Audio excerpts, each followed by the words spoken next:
नमस्कार एक बार फिर से सभी लोगों को। और मैं अपने इस सबसे खूबसूरत तलाई क्षेत्र से विजय नेगी मेलगांव से, और मैं मां नंदा से प्रार्थना करूंगा कि आप लोग सब स्वस्थ होंगे और मस्त होंगे। तो अभी मैं दिखाता हूं यहाँ मेलगांव का जो नज़ारा है, इधर पूरे तलाई का जो क्षेत्र है। तो मैं इधर से जा रहा था, तो मैं थोड़ा अपने खेत की तरफ से जाऊंगा कि खेत में क्या क्या हो रखा है।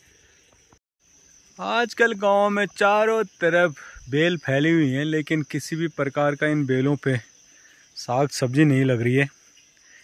और इस समय मैं नीचे के रास्ते जा रहा हूं, और ये हमारा खूबसूरत तलाई का क्षेत्र। और आज भी उधर मौसम बादल लगे हुए हैं फर्स्ट क्लास तरीके से। यहाँ बादल लगे हुए हैं, तो कहीं ना कहीं बरसात का बारिश का मौसम भी बन रहा है। और इस समय ये तलाई का खूबसूरत क्षेत्र मैं आपको दिखा रहा हूँ। और अभी मैं चलता हूँ सीधे खेत में। तो चलो भाई दोस्तों, इस समय चलते हैं हम अपने खेत में। और ये लोगों का खेत है इस समय। और यहाँ तो यहाँ से सूअर आ रखा है, सूअर जा रखा है इधर से, आप देख सकते हो यहाँ। तो जो सबसे ज़्यादा खतरा पहाड़ की खेती को है वो सूअर और गूणी बंदर, इन तीन चीज़ों ने बहुत दुखी कर रखा है भाई। तो इस समय चलते हम देखते हैं कि क्या क्या हो रखा है अपने खेत में। तो यहाँ पे ये हमारा मिर्च वाला खेत है, और उसमें झुंगरा भी है। झुंगरा तो बिल्कुल ख़त्म हो गया भाई। तो ये हमारा मिर्च वाला खेत है, और मिर्च जिस हिसाब से मिर्च लगी हुई है ना, उस हिसाब से पेड़ हुए नहीं यहाँ, पता नहीं बीज। लेकिन मिर्च बड़ी ज़बरदस्त लगी थी। अगर यहाँ आप देख सकते हो, इधर बीच में खाली है। और मिर्चों का तो यह है कि मिर्च आप देख सकते हो इतनी भयंकर तरीके से मिर्च लगी है, जो मिर्च का पेड़ हो रखा है। तो अगर ऐसे सब जगह में मिर्च के पेड़ होते तो कम से कम इस पर 50 किलो मिर्च हो जाती। और 50 किलो का मतलब है कि 600 से 700 रुपये किलो ये मिर्च, ये वाली मिर्च ना 600 से 700 रुपये किलो जाती है। तो 50 किलो का मतलब 30-35 हज़ार की मिर्च हो जाती है इस पर। लेकिन इस बार मिर्च के पेड़ हुए नहीं, किसी के नहीं हुए भाई। जो बड़ी मुश्किल बीज डाला था, पता नहीं क्यों नहीं हुआ। तो हम लोग खेती करने का पूरा प्रयास करते हैं। हम जितने लोग भी यहाँ बचे हुए हैं, खेती करने का पूरा प्रयास करते हैं। अब मैं आपको इधर झुंगरे का जो झंगोरा है उसकी स्थिति दिखाता हूँ कि चिड़ियाओं ने क्या कर दिया है। भाई बड़ा रोना आता है यार, जब इतनी मेहनत करने के बाद सूअर से बचाओ, गूंगी से बचाओ, बंदर से बचाओ, लेकिन आप देख सकते हो इधर, ये देख सकते हो इस पे बिल्कुल भी बाली नहीं है।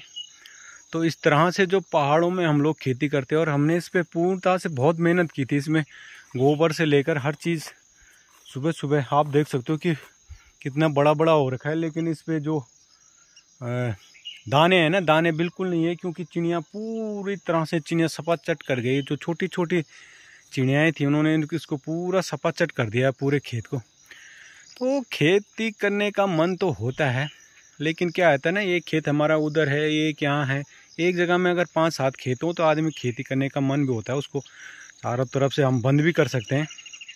लेकिन अलग अलग खेत हैं। जिस तरह से हिमाचल की खेती है, उस तरह से अगर यहाँ खेत हो, एक जगह में एक आदमी के खेत हो, तो उस पर खेती हो सकती है। लेकिन अब क्या है ना कि यहाँ पे हमारा खेत है, यहाँ पे तो सामने से मेरी घरवाली भी आ गई है। मिलाता हूँ अपनी खूबसूरत घरवाली से, रजनी देवी से। तो रजनी देवी एक गाना गा लेते हैं, थोड़ा सा 2 लाइन। तू घास कटीली मी पुला बंदूलू। तो भैया काम करना पड़ता है पहाड़ों में रह के। अगर पहाड़ों में रहना है तो काम करना पड़ेगा। और जो प्लेनों में जाना है तो वहाँ एक कमरे में रहो, पूरे दिन भर गर्मी से मरो। और यहाँ तो बढ़िया है, मस्त है। आबो हवा इतनी स्वच्छ है, इतने मस्त हो रखा है। आप इधर को मैं दिखाता हूँ आपको, चारों तरफ मौसम बड़ा ज़बरदस्त तरीके से हो रखा है। तो यहाँ की जो इधर खेती है, ये तकरीबन सारे लोगों ने कर रखी है। लेकिन जैसे पहाड़ों में भी चकबंदी सिस्टम करना चाहिए सरकार को। वहीं पे मकान हो, वहीं पे खेत हो, चारों तरफ खेत हो, वहीं पे गाय पालन हो, तो आदमी गोबर भी सब एक जगह में फेंक सकता है। इस तरीके से उत्तराखंड में भी करना चाहिए। उत्तराखंड में लगातार स्थिति खराब हो रही है भाई। उत्तराखंड की स्थिति लगातार खराब हो रही है। उत्तराखंड में पहाड़ों की स्थिति लगातार दयनीय होती जा रही है। हम लोगों का रोज़गार का संकट भी हो रहा है यहाँ। जिस तरह से पलायन हो गया तो दुकानों में भी उतनी इनकम है नहीं, तो करे तो क्या करे आदमी। एक खेती है, खेती में अगर एक जगह में हो तो हम लोग खेती तो कर सकते हैं। खेती में भी बढ़िया है। जैसे ये मिर्च का खेत है, तो अगर इस पर ढंग से मिर्च होती तो कम से कम 50,000 की मिर्च हो जाती है इस खेत पे। लेकिन मुश्किल से 20-25 पेड़ हो रखे हैं इतने बड़े खेत में, जहाँ पूरा बीच बीच में खाली है। तो इस तरह से हम लोग खेती करते रहते हैं। तो और आज का मैं इधर से दुकान में जा रहा था, तो मैंने कहा चलो भाई थोड़ा मैं खेत में भी देख लूँ कि क्या क्या हो रखा है यहाँ। वहाँ ऊपर मेरा ये पॉली हाउस है। यहाँ पॉली हाउस में गोभी वोभी डाल रखी है, लेकिन गोभी का बीज भी ढंग से हुआ नहीं। देखते हैं पॉली हाउस की स्थिति भी क्या होती है। तो इस समय मैं पॉली हाउस में आ रखा हूँ और यहाँ कुछ नहीं हो रखा भाई। यहाँ गोभी का मैंने बीज डाला था, गोभी का बीज, और ये तमाम घास हो रखी है। यहाँ इस समय घास हो रखी है और मात्र यहाँ 2-4 पेड़ हो रखे हैं गोभी के। आप देख सकते हो ये गोभी का पेड़ है। और पता नहीं बीज कैसा हुआ, डाला तो था हमने यहाँ पे बीज, लेकिन और इधर इधर इधर हमने धनिया डाला था। तो धनिया का देखते हैं धनिया का क्या हिसाब है। तो ये धनिया हो रखा है, लेकिन बीच में घास बहुत है इसमें। एक दिन आके घास सुबह सुबह आएंगे तो घास निकालना पड़ेगा।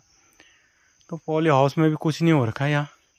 इधर हमने राई डाली थी, इधर राई डाली थी, तो राई का भी कोई हुआ, राई का बाकी ख़राब हो गया इधर राई।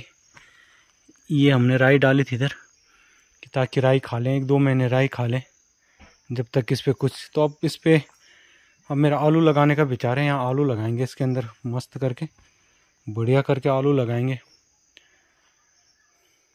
तो पॉली हाउस में भी कुछ नहीं हो रखा भाई। तो इधर आप देख सकते हो, इधर ये भिंडी के पेड़ थे। तो 2-3 महीने फर्स्ट क्लास करके भिंडी चली थी हमारी, 3 महीने। तो इस बार हम भिंडी कहीं से नहीं लाए, बाहर से। बहुत मज़ा होता है एक घर की भिंडी में।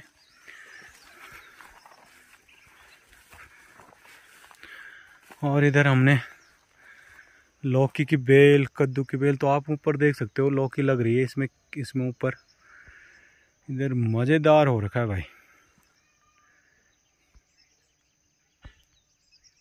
इधर जो हल्दी डाल रखी है, तो हल्दी तो बढ़िया हो रखी है। तो कम से कम हल्दी 1.5 साल में या 1.5 साल 1 साल के बाद ही खोदनी पड़ती है हल्दी का।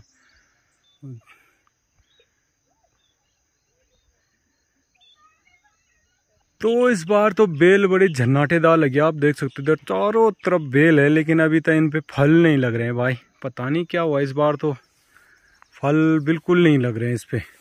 और पॉली हाउस के अंदर भी डाला था हमने लौकी का, उसका बेल, तो उस पर कीड़े लगे थे, वो मैंने निकाल दी थी। और मूंगरी थोड़ा बहुत हमने मूंगरी खा ली। और ये मैंने हाइब्रिड मूंगरी डाल रखी थी यहाँ पे, लेकिन यहाँ पे भी 2-4 पेड़ हुए बस।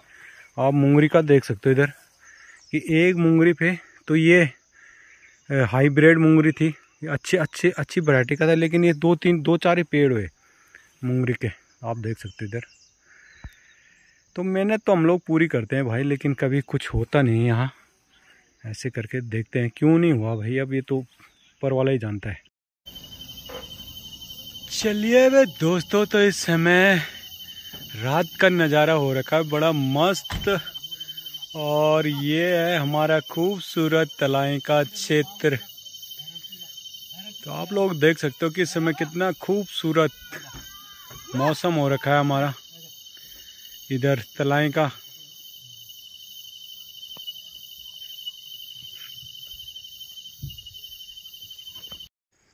तो इस समय मैं यहाँ पे अपनी दुकान के थोड़ा सा नज़दीक पहुँच चुका हूँ। और यहाँ जो आपको दिखाई दे रहे हैं ना, पूरे खेत आपको नीचे तक ना, ये सब बंजर है। और हमने कभी सोचा भी नहीं था कि इस तरह से इतनी भयंकर तरीके से जो उत्तराखंड बनने के बाद ये भूभाग इतना बंजर हो जाएगा, ये मैंने कभी नहीं सोचा था अपने जीवन में ना भाई। तो लेकिन आज ना पूरा एरिया बंजर है और यहाँ लोग नहीं दिखाई दे रहे। कभी एक समय जब मैंने 2006 में अपनी दुकान खोली थी, कॉस्मेटिक की चूड़ी बिंदी फूंदी, तो मेरे कम से कम 4-5-8 हज़ार रुपये पर डे की बिक्री थे एक दिन की।